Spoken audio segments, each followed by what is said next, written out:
स्वागत है आप सभी का अपने YouTube चैनल संस्कृत प्रज्ञा में। मैं हूं आपका दोस्त संतोष कुमार।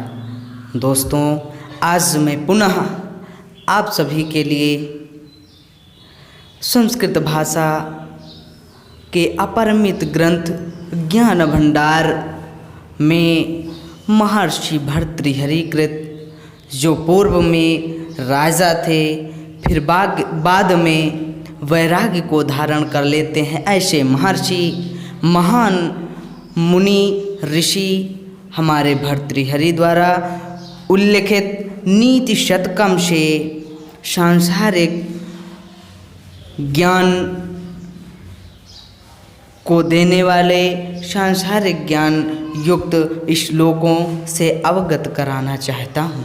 वीडियो शुरू करने से पहले यदि आप लोग मेरे YouTube चैनल पर नए हैं तो प्लीज़ चैनल को सब्सक्राइब कर लें और बेल आइकन को प्रेस कर लें, ताकि आने वाली प्रत्येक वीडियो आप तक पहुंच सके और महर्षि भर्तृहरिकृत नीतिपरक श्लोकों से अनुग्रहित हो सकें, आप ज्ञान प्राप्त कर सकें। दोस्तों, श्लोक इस प्रकार से है।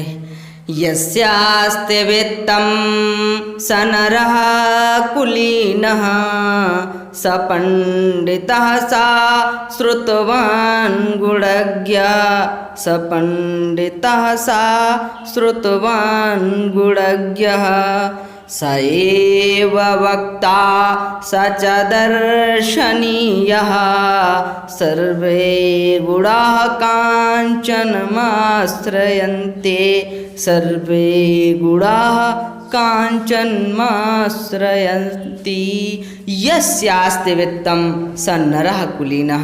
हमारे महर्षि ने कहा है कि जिसके पास धन होता है वही मनुष्य इस लौकिक संसार में, इस वर्तमान काल में धनवान माना जाता है।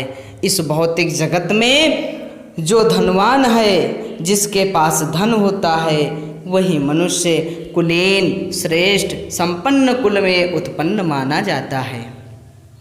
स पंडितः सा श्रुतवान् गुणज्ञः। सह पंडितः, वही पंडित, वही शास्त्राज्ञ, वही सकल गुणों का ज्ञाता, गुणज्ञ गुणवान माना जाता है। स एव वक्ता स च दर्शनीयः। हमारे महर्षियों ने कहा है कि वही वक्ता, भाषण देने वाला, और वही दर्शनीय होता है। उसी को लोग देखने जाते हैं और उसी की वाणी को सुनना पसंद करते हैं, जो व्यक्ति इस भौतिक संसार में धनवान होता है। दोस्तों, अगली पंक्ति में हमारे महर्षि ने कहा है कि सर्वे गुणाः काञ्चनमाश्रयन्ते सर्वे गुणाः काञ्चनमाश्रयन्ति। सभी गुणों का निवास धनवान व्यक्ति के अंदर ही होता है। सर्वे गुणाः काञ्चनमाश्रयन्ति। वे सभी गुण धन के अंदर ही निवास होते हैं। इसका तात्पर्य यह हुआ कि धन में ही सभी गुणों का निवास है। अतः अंत में महर्षि कहते हैं कि अतः धन का अर्जन करना चाहिए। जितना धन हो सके इस भौतिक संसार में रहने वाले मनुष्यों को समझाते हुए महर्षि कहते हैं कि धन का अर्जन करना चाहिए, क्योंकि धनवान व्यक्ति ही इस संसार में कुलीन होता है, श्रेष्ठ होता है, पंडित होता है और वक्ता होता है, दर्शन करने योग्य होता है। और अंत में हमारे महर्षि ने कहा कि धन में ही सभी गुण विद्यमान होते हैं, इसलिए भली प्रकार से धन का अर्जन करना चाहिए। अगला श्लोक हमारे महर्षि ने कहा है कि सत्यान्यता च परुषा प्रियवादिनी च सत्यान्यता च परुषा प्रियवादिनी च हिंस्रा दयालुरपि चार्थपरावदान्या हिंसा दयालुरपि चार्थपरावदान्या।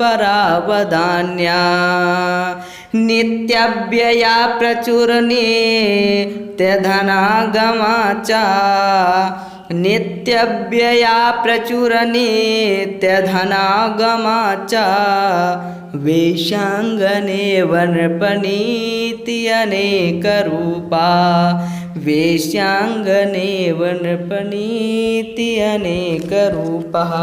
हमारे महर्षि ने राजनीति की तुलना वेश्या से करते हुए कहते हैं, हमारे महर्षि भर्तृहरि राजनीति की तुलना वेश्या के समान बताया है। राजनीति को एक बाजारू वेश्या से तुलना करते हुए कहते हैं कि दोनों में समानता एक प्रकार से होती है कि जिस प्रकार से सत्यानता च परुषा प्रियवादिनी च, कभी राजनीतिज्ञ व्यक्ति कभी सत्य भाषण और कभी असत्य का प्रयोग करते हैं, उसी प्रकार से वेश्या भी कभी सत्य बोलती है और कभी असत्य बोलती है, कभी कठोर तो कभी मधुर वाणी बोलने वाली राजनीति होती है और वेश्या भी होती है। कभी हिंसा दयालुरपि चार्थ परावधान्य हिंसा दयालुरपि चार्थ परावधान्य, कभी घातक कभी दयाशील प्रवृत्ति वाली राजनीति कभी हिंसा कभी घातक होती है, कभी किसी को घात पहुंचाने वाली होती है, हिंसा करने वाली होती है और कभी दया दिखाने वाली होती है। उसी प्रकार से वेश्या भी कभी किसी की घातक हो जाती है और कभी किसी के ऊपर दयाशील प्रवृत्ति वाली हो जाती है। कभी धन लोलुपता होती है, कभी राजनीतिक व्यक्ति भी कभी धन को प्राप्त करने वाला धन लालची हो जाता है और कभी उदार हो जाता है। वेश्या भी उसी प्रकार से धन को ग्रहण करती है और कभी उदार हो जाती है। नित्यव्यया प्रचुर नित्यधनागमा च नित्यव्यया प्रचुर नित्यधनागमा च, कभी खर्च करने वाले राजनीति अत्यधिक धन खर्च करने वाले और कभी अत्यधिक धन का संचय करने वाली होती है। उसी प्रकार से वेश्या भी कभी अधिक खर्च कर देती है और कभी अधिक धन का संचय भी कर लेती है। वेश्यांगनेव नृपनीति अनेक रूपा वेश्यांगनेव नृपनीति अनेक रूपा। इसलिए हमारे महर्षि ने कहा है कि राजनीति वेश्या के समान अनेक स्वरूपों को अनेक रूपों को धारण करती है। वेश्या जिस प्रकार से प्रतिदिन अनेक रूप धारण कर लेती है कि किस व्यक्ति के पास किस प्रकार से प्रेजेंट होना है, किस प्रकार से अपने हाव भाव प्रकट करना है जिससे कि उससे धन प्राप्त हो सके, उसी प्रकार से राजनीति भी अनेक रूपों को धारण करती है। इसी प्रकार की वीडियोस पाने के लिए आप हमारे चैनल को शेयर करें, लाइक करें। जयतु संस्कृतं नमः संस्कृताय सर्वेषां कृते मंगलम भवतु।